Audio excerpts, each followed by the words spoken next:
steam. Of all the railway lines, none is more nostalgic than the legendary Great Western with its bottle green engines and carriages the colour of chocolate creams. This was the Thames Valley's local line, opening up the river to millions of holidaymakers. At Didcot Railway Centre, the Great Western rides again, thanks to a group of enthusiasts who've lovingly preserved and restored the authentic atmosphere of a working station.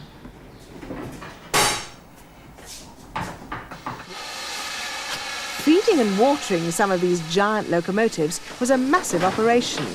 They took up to 7 tons of coal and 4,000 gallons of water. And after a journey, the only way to clean the boiler was to crawl inside.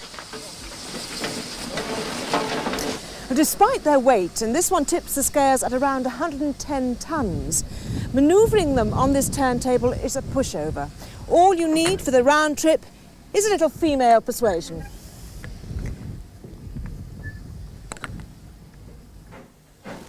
But this device really needs a male. It's the only working mailbag collecting van in Britain. The mailbags hang at the side of the track and then the van scoops them up as it speeds past. No wonder people still sigh for the days of steam.